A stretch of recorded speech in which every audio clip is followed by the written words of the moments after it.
ครับการเรียนภาษาละนานั้นก็บ่ใช่ยากหยังนะครับตั้นเรียนอักขระนะครับมันก็คือตัวอักษรนะครับในภาษาไทยนะเรียนไม้นะมันก็คือสระนะครับเห็นไหมเอาสองอย่างนี้มาผสมกันตามหลักการของภาษาละนานะครับ7 วัน1 เดือนตั้งอ่านออกเขียนได้แล้วนะครับมันยากครับแต่ก็ยังว่านะมันจะยากตอนที่ว่าเฮาจะไปอวดอู้ให้คนอื่นได้ฮู้ได้หานโต้ยเนี่ยเนี่ยมันยากกว่านี้แล้วกัน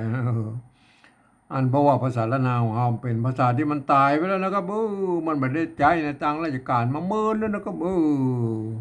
คนที่เพิ่นอ่านออกเขียนได้นะมันมีน้อยนะครับเพราะฉะนั้นถ้าเราจะเอาไปโชว์คนอื่นได้ฮู้ได้หานโต้ยเนี่ยอันนี้เราจะต้องใช้ภาษาอื่นๆมาเทียบเคียงเป็นภาษาละนาวของเรานะครับก็คือที่เพิ่นฮ้องว่าปริวัตินั่นแหละครับเนี่ยๆๆปริวัติเฮาต้องคอยหาการปริวัติภาษาในโลกนี้เราเพิ่นว่าเพิ่นใหญ่ได้กันพ้องนะครับนี่ๆๆๆอันเอามาดูใกล้ๆเลยนะครับเวียดนามเนี่ยแหมเวียดนามเนี่ยเพิ่นมีสงครามกัน200-300 ปีนะครับนี่ๆๆเพิ่นบ่สามารถที่จะถ่ายทอดอันภาษายึกๆยือๆเหมือนภาษาจีนนะสมัยโบราณภาษาเวียดนามเพิ่นเป็นอย่างนั้นนะครับ เอามาสู่ลูกสู่หลานเล่นเพิ่นแล้วก็บัดเดี๋ยวนี้เนี่ยๆๆเพิ่นลูกหลานเล่นเพิ่นบ่อ่านออกอ่านบ่ได้เขียนบ่ได้แล้วนะครับเพิ่นก็เลยหันไปเอาอันอักษรอาราบิกนะครับมาเขียนเป็นภาษาของเพิ่นนะครับเนี่ยๆๆๆเพิ่นจะใส่จุดพ่องหมวกพ่องขีดพ่องไอ้มั่วสะปะสะเปะแล้วเพื่อไม่ได้ตามเสียงของภาษาของเพิ่นนะครับเนี่ยคือลักษณะของปริวัติภาษาแล้วนะครับเนี่ยๆๆ เอาภาษาอื่นๆมาเทียบเคียงเป็นภาษาอ่าเป็นภาษาของเปิ้นน่ะแล้วก็เอาดัดแปลงนิดๆหน่อยๆอันที่เปิ้นฮ้องว่าปริวัตินะครับเห็นไหมอันเนี้ยๆๆๆเปิ้นฮ้องว่าปริวัตินะครับอันเฮาไปกอยในยุโรปแล้วครับ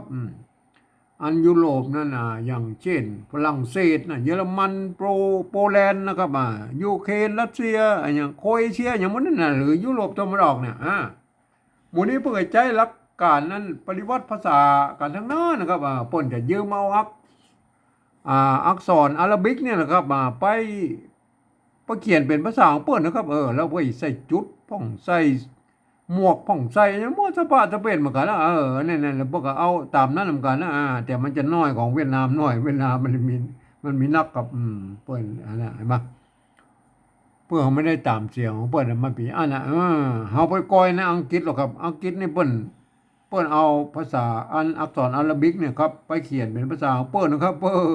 ปิ้นมาใส่ซะอย่างโล้นๆอย่างนั้นนะครับเนี่ยเปิ้นแต่กฎเกณฑ์เปิ้นวางกฎเกณฑ์ไว้ว่าโอ้สามารถออกเสียงไปเลยนะครับได้สบายเลยตามบริบทของไอ้ภาษานั้นสำเนียงนั้นสำเนียงที่การอู้น่ะในเป็นคำเดียวกันนั้นน่ะเป็นประโยคคำถามมันก็ไปเสียงไปแบบนึงเห็นไหม เป็นประโยคธรรมดามันก็ไปในแบบนึงเนี่ยเปิ้นอนุโลมให้ผ่านเสียงได้ไปเลยนะครับเอาตามบริบทว่านี่มันก็เหมือนอันภาษาละนาวของเฮานะครับยุคต้นๆนั้นมันบ่ได้มีไม่เอกไม่โทคือไม่เหยาะไม่ซัดนะครับพวกก็สามารถพันหลายๆเสียงๆเหมือนกันนี่มันก็เป็นอย่างนั้นไหมอ่าเรื่องอันการปริวัติภาษานะครับเห็นไหม ผมก็ได้ใจหลักการของอันสภาวัฒนธรรมมหาวิทยาลัยเชียงใหม่นะครับเนี่ยเปิ้นตกลงเอาไว้เมื่อปลายปี28นะครับเปิ้นตกลงเอาไว้ว่าอย่างนี้นะครับการที่เอาภาษาไทยเนี่ยมาสะกดเขียนเป็นภาษาละนานะหรือที่เพิ่นฮ้องว่าปริวัตินั่นน่ะก็ทำได้อยู่3แบบหรือ3รูปแบบนะครับเนี่ยอันแบบที่1นั่นน่ะเพิ่นจะเอาไว้บันทึกเขียนในลักษิลาจารึกเอกสารสำคัญในโบราณนะครับเพิ่นจะเอาภาษาไทยเนี่ยไปเทียบเอามาทุกอักขระนะครับทุกไม้นะครับทุกเครื่องหมายนะครับเนี่ยเพิ่นบ่เว้นแม้กระทั่งไม้กงไม้กังไหลนะเปิ้นจะเอามาหมดนะครับอันนี้เนี่ยเปิ้นบอกว่าอันนี้มันเป็นแบบที่มันปริวัติแบบละเอียดนะครับเฮาเฮาบ่อู้ถึงอันรายละเอียดละเฮามาอู้ถึงกับแบบที่2นี่เลยนะครับแบบที่2เพิ่นว่าอย่างงี้นะครับแบบที่2นี่เพิ่นว่าอัน ยืมเอาอักษรไทยนะยืมเอาอักษรไทยก็คือเอามาปรับเทียบมันเป็นอักขระละนานะครับแหม่ตั้งบนพุ่นนี่แล้วก็ประกอบกรรมขึ้นมากับแบบภาษาไทยนะครับผสมผสานกันไปนะครับบางครั้งไม้หรือสระนี่มันตรงมาตัดกันนะครับก็สามารถบูรณะกำศัพท์ได้ให้หน้าตามแบบไทยๆนะครับ แต่เวลาอ่านนั้นท่านต้องนึกถึงว่าอ่านหันหน้าตามันไทยๆนะต้องหันว่าเป็นภาษาละนานะครับคนทั่วไปบ่สามารถเข้ามาอ่านได้นะมันจะผิดเพี้ยนสำเนียงนะครับ แต่อย่างว่านะมันก็อันบางกรรมมันก็เหมือนกันอยู่นะครับภาษาไทยภาษาละนานะมันจะผิดไปบางสำเนียงเท่านั้นเห็นไหมบางกรรมเห็นไหมคนทั่วไปไปอ่านในแบบที่สามบุญเดี๋ยวก็อุ้มกรรมไอ้แบบที่สามนั่นนะครับเฮามาอู้ถึงแบบที่สองนะก่อนนะครับเนี่ยอันนี้เนี่ยสระไอเนี่ยไหมอ่านเป็นสระไอนะเนี่ยไหมถ้าเวลาอ่านในแบบที่สองแล้วนะท่านต้องหันว่าอันนี้เป็นไม้ไก่ครับเนี่ยคนเข้ามาอ่านแล้วมันจะเข้าใจผิดนะครับเนี่ยบางมันจะเผลอเจือจาดไปนะครับเอามาดูนะเอาสระไอเนี่ยมันเทียบเป็นไม้ไก่เนี่ยนะครับเห็นไหมไม้ไก่เนี่ยอันตัวฟ้าแล้วครับตัวฟ้านี่เพิ่นยืมตัวพอฟันนะครับมาเป็นตัวฟ้าเนี่ยไม่เนี่ยได้เลยแม่เนี่ยไฟไฟเสียงสมันเนี่ยไฟอันนี้อันนี้ก็ในนะครับไอไม้ไก่นะตัวหน้าเห็นไหมตัวหน้าเนี่ยมาในไฟในอ่านได้แล้วนะครับไฟในแต่อย่างว่ามันบักงามนะครับในกะภาษาเขียนนะอันไอในของไทยเนี่ยเปิ้นไอไม้ม้วนครับเปิ้นมีสองตัวสระภาษาไทยก็เขาก็บูรณะคำศัพท์มันเป็นอันนี้นะครับเนี่ยบูรณะคำศัพท์ในในอันนี้อันนี้มันยานะครับ อันนี้ยาใช่ไหมอันนี้บูรณะคำศัพท์นะครับบูรณะคำศัพท์นิดหน่อยครับโอเคนะครับ อันนี้ยานะครับเนี่ยตัวยะนะครับตัวอยนะครับมาออกเสียงยอยักษ์ไทยนะครับยาอยู่ยายังยากนะแม่เนี่ยมันเป็นอย่างนั้นเขาก็เปิ้นเอาเปิ้นเอาตัวอยนี่ก็เทียบมาตั้งแต่โบราณนะอยู่ยายังยากนะเปิ้นเอาอยนะครับเนี่ยยานะครับไม่ยอไม่กานะเนี่ยยาอันยาในภาษาไทยพวกก็มีนะครับอยู่ยายังยากนะครับเนี่ยอันนี้มันก็อยู่ในภาษาไทยนะอันนี้อันตัวนาไม้กำนะครับมันเนี่ยไม้อันมันตัวนาก็คือเนี่ยตัวนาคือตัวนี้เห็นไหมไม้กำก็คือสระอัมนะครับเนี่ยทางบนน่ะก็ใส่สระอัมมันบนนี้เนี่ยก็ก็ได้เลยนะครับเห็นไหมได้เลยมั้ยนาไม้กำนะก็นำเห็นไหมไฟในอย่านำอันนี้อันนี้ออกนะครับเห็นไหมออกเห็นไหมออกอันนี้ตัวอันนี้ไหมตัวอันนี้ตัวไม้ซัดเนี่ยไม้ซัดนี่มันแทนตัวกะครับเห็นไหมแล้วก็เปิ้นนั้นสมัยละนายุคปลายเปิ้นเติมไม้กะนี่เข้าไปมันก็เลยออกนะมันออกสั้นเลยนะครับอันนี้เนี่ยเป็นยังไงไหมนี่เป็นยังไงไหมโบราณเพิ่งเขียนตัวอีนะครับโบราณโบราณเพิ่งเขียนตัวอีออกนะครับเนี่ยออกเห็นไหมออกนะครับกันย้อนอันนี้พยัญชนะต้นอันนี้กันย้อนเนี่ยอันนี้ไม้กักในแตนตกกะนะครับอันสมัยโบราณยุคปลายๆเนี่ยเพิ่นเอาไม้กะใส่นะครับมันอันนี้มันออกเห็นไหมออกมันเสียงยาวเห็นไหมอันโบราณยุคปลายๆเพิ่นเอาไม้กะใส่อย่างนี้นะครับมันออกนะมันออกนะมันจะเสียงสั้นหน่อยนะครับออกนะออกนะได้ออกนะออกภายในอย่านำออกมันออกมันสั้นเลยนะครับเห็นไหมเขาไปก้อยอันการเขียนโบราณนะครับออกเนี่ยอันโบราณพวกก็เขียนอย่างนี้แม่โบราณยุคต้นๆเลยนะครับมันยุคนี้บ่มีไม่เอกไม่โทก็คือไม่ยอมไม่สั้นนั่นน่ะพวกก็เขียนได้ยี่แม่นั่นน่ะอันเนี้ยน้ำเห็นไหมน้ำเห็นไหมอันเพิ่นใส่ไม่สั้นเห็นไหมถ้าเอานำอย่างเงี้ยนำเนี่ยพวกก็บ่ต้องใส่ไม่สั้นมันก็นำเห็นไหมจะนำหรือน้ำมันได้นะนำจะตัวนี้ก็ได้นะครับไปใส่ไม่สั้นเรียบเปิ้นจะอ่านนำก็ได้น้ำก็ได้นะครับอันนี้เนี่ยอันไหนมาก็บริบทของเปิ้นมันมีไม้ข้อจ้างนะครับสมัยนั้นไหนไหมน้ำอันนี้อันนี้อ่านตรงตัวเดียวก็ลายไหมน้ำลายไหมอันนี้อันนี้ก็ตรงตัวเลยหายตรงตัวแล้วนะครับอันนี้อันนี้ตัวป้าไม่โกกับปุ๊นะครับ น้ำลายหายปุ๊อันนี้เหรออันเนี่ยตัวอาใช่ไหมอากันย่อนนะไม่ชัดอยู่ข้างบนนะเพราะมันมีไม่กะนะครับเปิ้นก็อ่านว่าออกนะออกนะเนี่ยรุ่นหลังๆมาไม่ได้นะอันโบราณลูกป่อยเปิ้นเติมอันไม่เหยาะไว้นะครับก็คือออกนะครับมันออกเสียงสั้นเลยครับเดี๋ยวมันก็มีจึงออกจึงดอกจึงอะไรอย่างว่าเปิ้นใส่ไม่กะนะกะปุญญาตนะเปิ้นฮ้องว่ากะปุญญาตนะรุ่นหลังๆนะอันรุ่นแรกๆเปิ้นบ่มีนะเปิ้นมีตัวเอี้ยอะไรไหมออกเห็นไหมออกเห็นไหมอันนี้เหรออันนี้ตัวปะนะครับไม่กานะอันไม่ซัดนี่แทนตัวกะครับมันเป็นไม่กักนะครับออกปากนะครับอันนี้ปากเนี่ยอันนี้เหรออันนี้ตัวอูอาก็เอาเนี่ยออกปากเอาเห็นไหมมันเป็นเยี่ยอะไรมาท่านก็ไปศึกษานะครับน้ำลายหายปุ๊ออกปากเอามันเป็นเยี่ยแล้วก็อันนี้ภาษาตั้งเขาก็ต้องเอามาเป็นแบบอย่างนะครับมันเปิ้นเป็นยุคต้นๆเลยนะครับเนี่ยอันนี้เหรอไม้ไก่ก็สละไอเนี่ยตัวฟ้าตัวฟ้านี่มันก็ยืมตัวฟอฟันนะครับเนี่ยฟอฟันมาเป็นตัวฟ้านะครับอันนี้เหรออันนี้ตัวหน้าตัวหน้ากับนอนหนูนะครับนอนหนูไม่ก่อเนี่ยกันย่อนก็อ้างนะ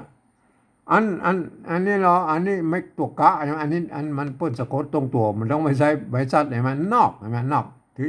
จะเอาตามโบราณก็ได้นะครับมันนอกเห็นไหมก็แล้วแต่แล้วเอาใช้ไม่กักก็ได้นะครับก็เอาแบบตามโบราณนะอันนี้เหรอยานะครับอันยานะอยู่ยาอย่างออยนะออยนะเห็นไหมไม่เยาะไม่ก่าเห็นไหมอันนี้ยานำเข้านำก็อู้ตะกี้แล้วก็ตัวหน้าไม่กำไม่เข้าตัวคะไม่เก่าใช่ไหมไม่เก่าไม่เก่าอันโบราณเปิ้นจะใช้ไม้ซัดก็ได้ไม้กงก็ได้นะครับผมก็อธิบายไปหลายเตือนแล้วนะก็เห็นไหมอันนี้เข้าเห็นไหมเอาแบบที่สองนี่เขาบอกมาไม้ซัดเนี่ยมาตัวแล้วเปิ้นเอาว่ากำกับไว้บ่ได้นะก็มันเป็นไม้โกบลีนะครับเขาก็ใส่อันแค่นี้นะครับนำเข้าใช่ไหมครับมาก็โปรดเข้าใจไว้ด้วยนะครับเห็นไหมภายนอกอย่านำเข้าอันนี้เนาะตัวมะนะครับไม้ซัดไม่ซัดคือไม่ผัดนะเห็นไหมห่างหน้ากับนอนหนูมันนี่มันตรงเลยอันนี้เราตัวจ้าครับตัวจ้าเพิ่นยืมตัวชอช้างมาเป็นภาษาละนาเพิ่นมี2ตัวนะครับไอ้ตัวจ้าตัวจอเนี่ยเพิ่นมีตัวจ้ากับตัวจ้านะครับไอ้จ้าเป็นอักษรสูงนะไอ้จ้าเป็นอักษรต่ำนะเห็นไหมอักษรต่ำเนี่ยเสียงโทปกติเพิ่นใช้ตัวจ้านะตัวจ้าก็ยืมตัวชอช้างมาเป็นแล้วก็มาไม่เยาะนะนี่อันนี้เนี่ยไม่กางงกงะงงูเห็นไหมอันนี้เนี่ยอันจ้างเห็นไหมออกเสียงโทปกติแล้วจ้างเห็นไหมเนี่ยคนมันถ้าเอาปฏิบัติแบบอันนี้มันก็เลยเข้าเนี่ยแบบที่3นะครับคนบางขี้ตูมันเอาเข้ามันนี่ก็ต้องพลาดไปแล้วก็มันก็จะเลยไปเนี่ยเดียวเขาก็อุ้มกันแบบที่3นะเห็นไหมอันนี้หรอไม่ไก่ตัวหอมอหัวตัวมะแล้วก็เห็นไหมหอมอไม่โทไม่ขอจ้างเห็นไหมไม่จ้างไม่เห็นไหมอันนี้หรออันนี้ตัวท่านะครับเนี่ยมันตัวทอทงถ้าพอเอาทอทงมาเทียบนะครับมันจะออกเสียงตัวมันออกเสียงทอที่แท้จริงเลยนะครับในภาษาละนาไม่กี่กับสระอีไม่ทีอ่านบันทีไหมถ้าเอาตัวตะเขียนแล้วครับเนี่ยตัวตะบางคนเอาตัวตะเขียนมันก็อ่านว่าตีนะตีลุนตีเนี่ยถ้าจะเอาตีหรือทีก็แล้วแต่นะมันมีหลายสำเนียงเหมือนกันในภาษาละนานะครับนี่หรอลุนลุนตัวละไม่กูนะอันนี้ไม่เปิ้นโบราณเปิ้นจะไม่กูก็ได้ไม่กูก็ได้นะเปิ้นมีไม่กูอย่างเดียวนะครับในโบราณเปิ้นก็คือไม่กุหรือไม่กูนั่นแหละประเดี๋ยวเรามาแยกเป็นไม่กูก็ไม่กุใช่ไหมก็โอเคนะครับอันนี้ตัวละนะครับตัวละเนี่ยไม่อันภาษาละนาเนี่ยผมก็แสดงหลายเตือนแล้วนะครับถ้าตัวหน้าเนี่ยถ้าสะกดอยู่ตรงบนเนี่ยโดดเนี่ยเปิ้นจะเอาตัวละเขียนแตนนะครับไม่เนี่ยมันเป็นภาษาละนาไหมว่ามันเฮาว่าเป็นตัวหน้าแล้วมันก็คือลุ้นนั่นก็ลุ้นเลยไหมแต่ว่า อันแบบที่หนึ่งบ่อย่าเอาเขียนมาตามตัวอย่างนี้เลยนะครับเห็นไหมรุ่น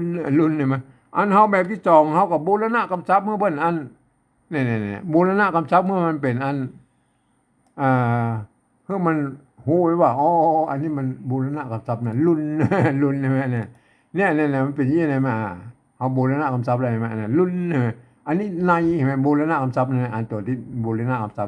อันตัวหนึ่งก็เทียบมาตามนั้นนะใกล้มาอันนี้คือการปฏิวัติแบบที่สองนะครับเนี่ยเปิ้นก็เวลาอ่านนั่นนะคนทั่วไปบัดสามารถเข้ามาอ่านได้นะครับมันจะต้องเป็นคนภาษาอันที่เปิ้นเรียนภาษาละนามาอ่านนะครับเพื่อจะหันว่าอันนี้เป็นไม่ไก่ตัวฟะตัวหน้าตัวยะนะครับออยเนี่ยตัวหน้าเห็นไหมเห็นไหมมันเพื่อจะเห็นตัวขาเห็นไหมตัวท่าเห็นไหมตัวจะเห็นไหมเพื่อจะหันเป็นอย่างนั้นนะเป็นภาษาอัน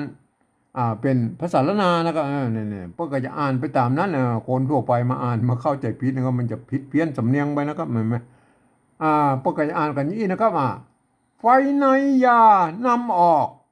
ไฟนอกอย่านำเข้ามันจ้างไม่ทีลุนเนี่ยมันจ้างเห็นไหมมันไม่ใช่มันช่างแล้วมันจ้างไม่ทีลุนไม่มันเสียงโทพิเศษนะครับทีลุนเห็นไหมเนี่ยก็เป็นอย่างนี้นะอันนี้คือภาษาปริวัติแบบที่สองนะครับเนี่ยมั้ยอันแบบที่สามแล้วครับแบบที่สามบนว่านะครับหลักการอันปลายปี28ของสภาวัฒนธรรมมหาวิทยาลัยเชียงใหม่เปิ้นตกลงกันไว้ว่านะครับเปิ้นตกลงกันไว้ว่าอันการที่จะเอาอันหลักการแบบที่สามนะเปิ้นว่านะครับเปิ้นบอกให้ฟังเอาเสียงภาษาละนาตำบลปูนนะครับเปิ้นออกเสียงมาเปล่งเสียงออกมาอย่างไรก็คือออกเสียงมาอย่างไรนะครับเปิ้นบอกว่าเอาภาษาไทยเขียนไปจะนั่นนะครับแม่นั่นอันนี้คือหลักการของเปิ้นนะครับคือหลักการอันที่เปิ้นตกลงเอาไว้เมื่อปลายปี28นะครับเปิ้นโอตัวยะโอสั้นๆเนี่ยนะแต่เปิ้นก็ลืมนึกไปว่าเนาะครับอันนี้ภาษาไทยมันเป็นระบบ5เสียงนะครับอันภาษาละนามันเป็นระบบ6เสียงนะครับการที่เอาภาษาไทยน่ะมาเขียนเป็นภาษาละนาเนี่ยมันบ่ได้ครบทุกเสียงนะครับโดยเฉพาะไอ้เสียงโทพิเศษโทเมืองน่ะเปิ้นบ่มีนะครับในภาษาไทยน่ะเปิ้นก็บ่ได้สร้างบรรยกไว้ฮื้อนะก็เนี่ยท่านก็ไปคิดค้นดัดแปลงกันเอาเองด้วยท่านจะปฏิวัติแบบใดท่านก็ไปนึกถึงอันเวียดนามนั่นน่ะเปิ้นใส่จุดใส่หมวกใส่ขีดไอ้หมดซะบ่ไปเปิ้นก็เอายืมเอาอักษรอาราบิกมาเขียนเหมือนกันเห็นมั้ยเนี่ยมันเป็นอย่างนั้นเห็นมั้ยเฮาก็เหมือนกันนะเฮาก็ยืมเอาอักษรไทยมาเขียนเหมือนกันเห็นมั้ยเนี่ยมันเป็นอย่างนั้นเห็นมั้ยยืมเพราะเฮาจะเอาภาษาอาราบิกมาเขียนก็ได้นะครับมันก็ได้ทั้งนั้นจะเฮาจะยืมภาษาไหนมาเขียนก็ได้เฮายืมภาษาไทยนี่มาเขียนเพราะหยังเพราะมันใกล้เคียงกันน้อยนะครับก็คือภาษาไทยเนี่ยมันเกิดมาจากที่เดียวกันแล้วก็คือพ่อกุลามกำแหงเนี่ยที่เดียวกันนั่นแหละบางกรรมมันยังเหมือนกันอยู่นะให้มาบางกรรมมันก็ผิดเพี้ยนสำเนียงไปก็บ่เป็นหยังนะครับมันแม้กระทั่งในละนาของเราก็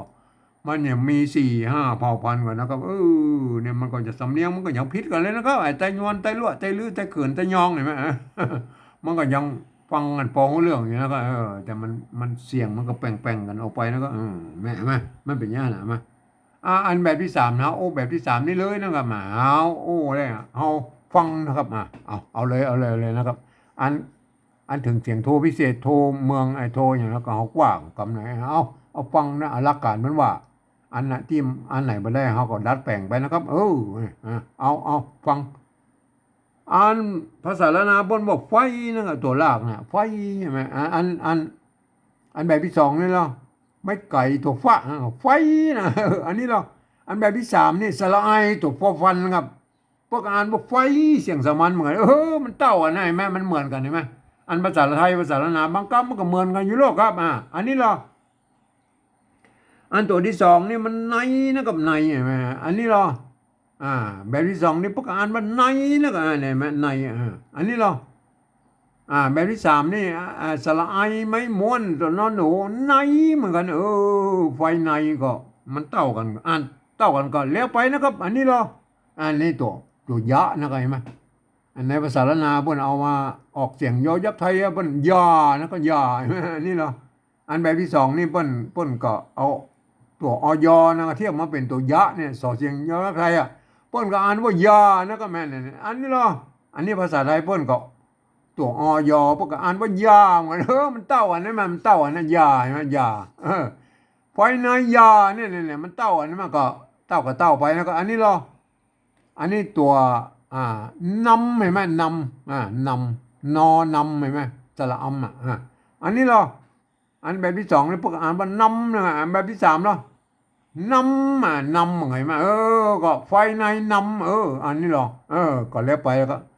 อันนี้เปิ้นอ่านว่าออกนะครับออกเห็นไหมมันจะเสียงสั้นๆหน่อยเพราะมันมีไม่กะนะถ้าบอกมีไม่กะพวกออกนะออกเห็นไหมยาวหน่อยก็แล้วแต่นะครับผมก็แสดงให้ดูแล้วนะครับว่าอ่านโบราณเมื่อเกี่ยงกันอย่างไรนะครับมันก็พัฒนากันไปเรื่อยนะภาษานะครับอันนี้เหรออันนี้บูรณะคำศัพท์อะไรมาเนี่ยออกใช่ไหมอันนี้บูรณะคำศัพท์แล้วนะครับอันมันเป็นอันหน้าตามแบบไทยๆก็คือออกไทยมันเป็นอย่างอี้ไหมอันในความจริงแล้วมันถ้าเปิ้ลอันแบบที่หนึ่งเปิ้ลจะเอาเนี่ยนะตัวนะครับอันนี้กันย้อนตัวนี้นะครับแล้วก็ไม้ซัดนะครับเปิ้ลเอาไม้ซัดมาแล้วก็ไม้กะนะเนี่ยอันแบบที่แบบปฏิวัติแบบที่หนึ่งนะเปิ้ลจะเอาแบบนี้นะครับเปิ้ลบอกอันนี้บัมบูแล้วนะกับซับมันเป็นออกเลยไหมคือหน้าตามแบบไทยๆก็คือออกใช่ไหมแต่เวลาอ่านภาษาละนาแบบที่สองเนี่ยเปิ้ลจะหันว่าไอ้นี่เป็นตัวนะครับกันย่อนนะตัวกะใช่ไหมไม่ซัดเลยไหมมันเป็นเปิ้ลจะอ่านเป็นอย่างอ่านเลยไหมอันแบบที่อันสามนี่แหละครับปฏิวัติแบบที่สามนี่มันอันภาษาไทยมาเขียนอ้างตัวกอไก่ยังไงไหมอ่านว่าออกเหมือนกันมันเต้ากันอันนี้เราไม่ต้องไปยุ่งละไฟในอย่านำออกใช่ไหมอันนี้ไฟนอกไฟนอกนี่มันก็เต้ากันนะไฟนอกยาอันนี้ยาก็ไปเรื่อยๆมันยาไทยมันยาเห็นไหมอันนี้นำเห็นไหมนำไฟนอกยานำเห็นไหมนำเขาไปแล้วนะครับอันนี้มันเหมือนกันเฮาก็บ่ต้องมายุ่งบ่ได้ว่ามันอ่านได้เหมือนกันนะไฟในอย่านำออกไฟนอกอย่านำเข้าตัวนี้แหละตัวนี้มีปัญหาอะไรมั้ยอันนี้เสียงโทพิเศษเข้าเสียงโทพิเศษได้มั้ยนะอันนี้เหรออันนี้ตัวคะไม่เก่าไม่ขอจ้างกันอ่านว่าเข้าอันนี้เหรออันนี้อันตัวคอไข่นะครับสระเอาไม่โทเปิ้นอ่านว่าเข้านะครับเห็นมั้ยอันนี้เนี่ยเขาเขามาดูนะครับสะกดดูแล้วก็สะกดดูด้วยเขาอันนี้ตัวคะเนี่ยตัวขอไข่นะสระเอาปนอ่านว่าเขาเสียงจัตวานะครับใส่ไม่เอกไว้แล้วก็เขาเห็นไหมเข้าเห็นไหมใส่ไม่โทเข้าเข้ามันบอกเข้าครับอันนี้มันเข้าเนี่ยได้ละครับอันนี้เนี่ยภาษาลาวบอกว่าเข้าเห็นไหมอันนี้มันเข้าเห็นไหมมันเข้ากับเข้ามันคนละเสียงกันแล้วครับอันเข้านี่มันเสียงโทปกตินะครับเห็นไหมอันเข้าเนี่ยมันเสียงโทพิเศษโทเมืองเนี่ยแม่อันนี้เพิ่นออกเสียงโทเมืองโทพิเศษใช่ไหมอันนี้เขียนเต้าอี้มันก็เอาภาษาไทยมาเขียนมันออกเสียงว่าเข้าใช่ไหมถ้าท่านเปิบอันนี้มันเป็นอันเข้าเห็นไหมมันมาไอตัวเนี่ยตัวจ้างเนี่ยท่านจะพลาดไปหมดนะครับเห็นไหมผมได้เอาจุดประดับไว้นะเข้าเนี่ยเข้าเสียงโทพิเศษเอาจุดประดับไว้นะครับจุดประดับไว้นะก็เข้าอันใส่มิติก็เขาใช่ไหมใส่อันไม่จะได้ว่าเขาไม่ต้องใส่มันเลยว่ามันเป็นตัวตัวขอไข่อยู่แล้วนะเขาใช่ไหมอันนี้เข้าเสียงโทพิเศษแล้วก็โทพิเศษก็ใส่จุดไว้นะครับเนี่ยตามแนวทางของอันเวียดนามมันนะก็เพิ่นจะไปใส่จุดใส่หมวกใส่ขีดใส่หมวกสบายสเปดเพื่อไม่ได้ตามเสียงของเพิ่นเฮาก็เหมือนกันแล้วก็เฮายืมเอาภาษาไทยมาเขียนนะครับอันนี้ถือว่ายืมเอาอักษรไทยมาเขียนแล้วก็ทีนี้มันเสียงมันบัดตัดบัดตรงเฮาก็แปลเปลี่ยนไปนะครับเห็นไหมอันเข้าเสียงโทพิเศษได้ไหมใส่มาเฮาไปวัดนะอันนี้ไปวัดนะครับอันนี้ต่อไปนะครับเปิ้นอ่านว่ามันแล้วก็มันเห็นไหมมันอันนี้แบบที่สองนี่เปิ้นอ่านว่ามันเสียงสามัญเห็นไหมอันนี้เราไอ้มอม้าไม่พัดตัวนอนหนูอ่านว่ามันเหมือนเสียงสามัญเหมือนกันอันนี้แหละอันนี้แหละสำคัญเลยมาในตัวเนี้ย อันนี้มันตัวจ้านะครับมันอ่านออกตามภาษาละนามันอ่านว่าจ้างนะครับจ้างมันเสียงโทปกตินะครับมันเนี่ยจ้างใช่ไหมอันนี้เหรออันนี้ตัวจ้าไม่ไอ้ยอไม่กาตัวง่ายมันอ่านว่าจ้างเหมือนเนี่ยอันนี้ภาษาไทยเหรออ่าภาษาไทยพอเขียนอีเปิ้ลตัวชอช้างไม่อีกนะครับมาสระอางองูอ่านว่าช่างนะอ่า ถ้าจะเอาเสียงจ้าออกจ้างเนี่ยท่านจะต้องเอาจอจานเขียนแล้วก็จอจานเขียนแล้วก็เอาจอจานมาเขียนนะครับเนี่ยคำนี้เอาจอจานเขียนนะครับอันเอาจอจานเขียนก็จางนั่นเนี่ยจางเสียงสมัญเห็นไหมใส่ไม่เอกเห็นไหมจางเห็นไหมเนี่ยจางจ้างเห็นไหมจ้างไม่โทเห็นไหมเนี่ยเห็นไหมจ้างไม่โทนะครับแม่จ้างเห็นไหมถ้าท่านเอาเนี่ยไม่มันเป็นเสียงโทพิเศษแล้วก็เนี่ยไม่เห็นไหมไม่เนี่ยมันอันเสียงโทพิเศษโทเมืองนะไม่เห็นไหมถ้าท่านเขียนไม่อย่างนี้เอาเปิบขี้ตู้เอาไม่นั่นน่ะไม่ไหนมาไม่มาเป็นอันเนี้ยเอาไม่นะครับเอาไม่เนี่ยอันนี้อันนี้ภาษาอันไทยเปิ้นอ่านว่าไม่นะครับไม่เห็นไหมเสียงโทปกติเด้ออันนี้เหรออันนี่พวกก็บางคนพวกก็เขียนอย่างนี้ไหมก็เลยเป็นอันพลาดไปอย่างนั้นก็เลยจ้างไม่บ่จ้างไม่นะก็มันบ่จ้างไม่นะมันเป็นจ้างไม่นะถ้าท่านจะออกเสียงมันเป็นไม่จ้างนะครับจ้างเนี่ยจ้างจังจ้างไม่โทนะไอ้แล้วก็ไอ้ลูกจ้างแล้วก็จ้างลูกจ้างเขียนอย่างไรก็ลูกจ้างลูกจ้างมันเป็นอันเสียงโทพิเศษด้วยจ้างแม่มันผ่านแล้วก็เสียงแล้วครับแล้วก็จ้างแล้วครับจ้างตัวใหญ่ๆนะเขียนอย่างไรครับจ้างใส่ไม่ตีเสียงตีก็ใส่ไม่ตีเห็นไหมอันจางแล้วก็จางเกลือจางเพชรแล้วอย่างก็ใส่ไม่จดวาบนจางเห็นไหมผ่านแล้วก็เสียงนะได้แบบของผมเนี่ยเอาผันได้กูเสียงแล้วครับเสียงสมัญนะจางเห็นไหมใส่ไม่เอกจางอันนี้มันจางนะครับเสียงเอกนะครับแม่ใส่ไม่โทจ้างเห็นไหมจ้างเห็นไหมจ้างเห็นไหมเต่าอะไรเนี่ยนี่คือเสียงของเพื่อนนะครับเนี่ยอันนี้ภาษาละนามันก็จ้างอันนี้ก็จ้างเห็นไหมอันนี้ก็จ้างเห็นไหมจ้างแล้วก็จ้างแล้วครับท่านอย่าไปเข้าใจผิดอันนี้มันจ้างนะเนี่ยภาษาไทยเพื่อนอ่านว่าจ้างแล้วก็มันจะจ้างแล้วครับถ้าจะให้มันเป็นจ้างได้แล้วก็อันนี้ภาษาปริวัติแบบที่3แล้วครับมันไม่ใช่ภาษาไทยนะครับยืมหลักการคือยืมเอาภาษาไทยมาเขียนแล้วก็เอาภาษาไทยเขียนเฮาก็ปริวัติไปตามแนวทางของเวียดนามนะไปใส่จุดอย่างนี้นะแม่จุดเห็นไหมจ้างลูกจ้างเห็นไหมเสียงโทพิเศษนะครับจ้างละจ้างเสียงตีก็ใส่ไม่ตีจ้างเห็นไหมจ้างเห็นไหมเนี่ยผ่านเรื่องเสียงแล้วก็จ้างเห็นไหมจ้างเสียงตีใส่ไหมอันจางแพทแรดหรอครับจางแพทแรดเนี่ยอันนี้จางแพทแรดเลยไหมเนี่ยก็คือเสียงจรวาไอ้จางนะจางจ้างอันนี้เนี่ยคือจ้างเห็นไหมเต้านะจ้างแล้วครับไม่เสียงโทพิเศษนะไม่เห็นไหมไม่ก็ใส่จุดไปแล้วมันเสียงโทพิเศษแล้วก็โทเมืองแล้วกันเนี่ยไม่เห็นไหมก็บูทำเมื่อมันเป็นอันใส่จุดเข้าไปไหมก็เป็นไม่ได้เลยนะจ้างไม่เนี่ยไม่เลยนะครับเห็นไหมก็เอาตามอันเวียดนามมันเพิ่นจะใส่จุดใส่หมวกใส่ขีดอะไรมั่วสเปรมันได้ตามเสียงของเพิ่นนะแม่เนี่ยได้แล้วนะครับอันต่อไปแล้วครับตัวนี้อันนี้เนี่ยอัน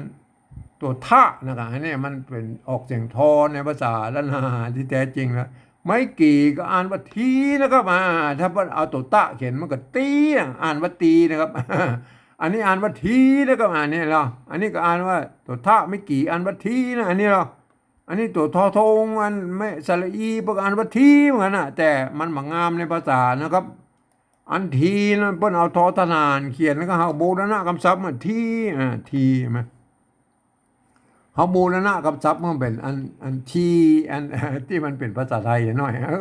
ต่อไปแล้วครับตัวต่อไปนี่มันอัน ภาษาละนาบ้านออกเสียงลุ้นแล้วก็อันนี้ก็ลุ้นแล้วก็อันนี้ก็ลุ้นภาษาไทยก็อ่านว่าลุ้นมันเต้ากันก็แล้วไปนะครับเห็นไหมอันเต้ากันเฮาก็ไม่ต้องมายุ่งบ่นะครับเฮามาอันที่เปิ้นอันภาษาเขียนบ่ได้นะครับเฮาก็อันดัดแปลงตัวนั้นน่ะตามแนวทางของ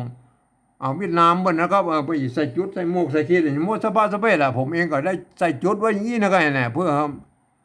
อมันผันได้ไอเสียงอันโทพิเศษโทเมืองนั่นนะครับเห็นไหมที่พันภาษาละนาภาษาไทยเพิ่งเขียนมาได้ไหนไหมอันเสียงโทพิเศษอย่างเอี้ยนะอันวัดประสิงห์เปิ้นห้องว่าเสียงตีเพี้ยนนะครับไปใจตัวเอียงนะครับเห็นไหมภายจากห้องตีเพี้ยนหรือโทพิเศษโทเมืองอย่างกระจังนั่นมันก็คือเสียงระหว่างเสียงโทปกติไปถึงเสียงตีนั่นแล้วก็คืออยู่ตรงกลางนั่นก็สุดแล้วแต่จะห้องนะครับอันนี้ก็คือได้อะไรมาอันเนี้ยคือกับภาษาปฏิวัติแบบที่สามเห็นไหมแต่มันก็มีข้อการอ่านนะมันก็จะต้องมีมันก็จะต้องมีอันเปิ้นห้องว่ากฎเกณฑ์การอ่านอยู่เต็มหน่อยนะครับเห็นไหมมันเพราะว่ามันเฮาเป็นภาษาปฏิวัติหรอกครับปฏิวัติคือดัดแปลงเปลี่ยนแปลงแล้วเห็นไหมเวลาอ่านนะท่านจะต้องมีหลักเกณฑ์อยู่ว่าอย่างนี้นะอันกรรมที่มีจดนี่คืออ่านออกเสียงโทพิเศษนะครับไอ้แม่เนี่ยออกเสียงโทพิเศษนะครับไอ้กรรมที่เป็นอยเนี่ยคืออ่านออกเสียงยอยักษ์ไทยนะก็อยู่ยาอย่างยากนะแม่กรรมถ้าเป็นอันว่าเป็นยอตัวเดียวเนี่ยอ่านเป็นตัวยอยักษ์ละนาตัวเนี้ยนะครับก็อ่านใช่ไหมอ่านกรรมที่มันเป็นอันมีไม้จัตวานะก็อ่านเป็นเสียงจัตวานะวันนี้มันมีก็แล้วไปนะก็อ่านไปเลยนะครับ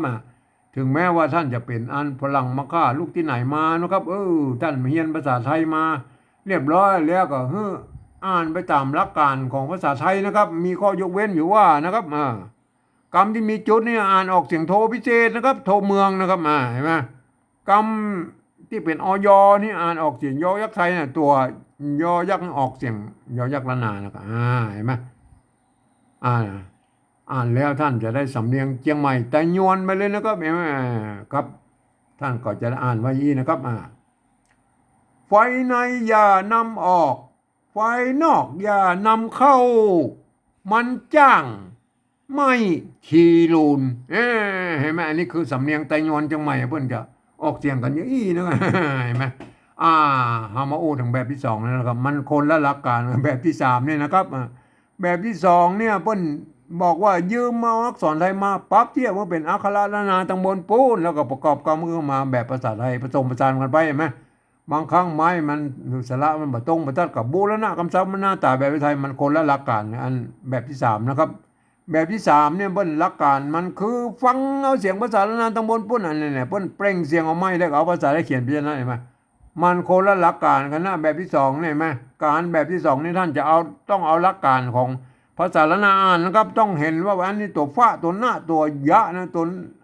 นะตัวฟ้ามัน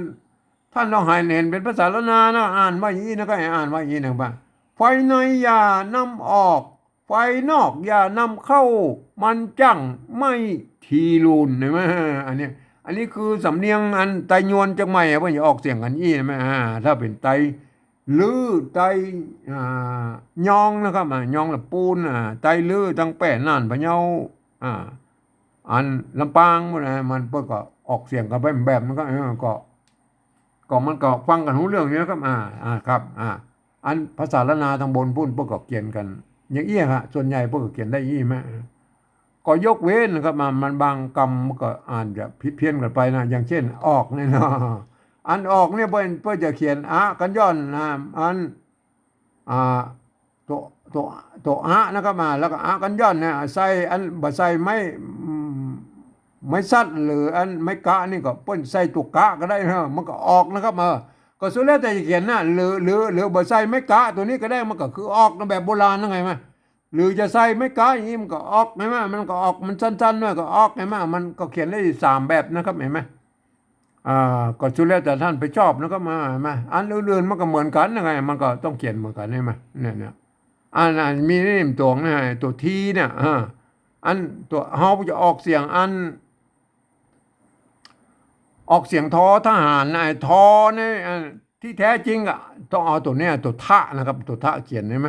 ถ้าเอาตัวตะเขียนมันออกตีอ่ะตีรุ่นอ่ะบางทีบอกว่าตีรุ่นบอกว่านั่นจังได้ไหมอันนี้เหรออันนี้ออกเสียงภาษาละนามันจังไม่เห็นไหมจังไม่บางที่เปิ้นจ้างนี่เปิ้นออกเสียงเป็นจังนะครับจังไม่มันจังนะครับมันจังไม่ใช่จ้างนะบางที่มันจังไม่มันจังมันจะจ้างนะจังไม่มันเป็นอย่างนั้นมันก็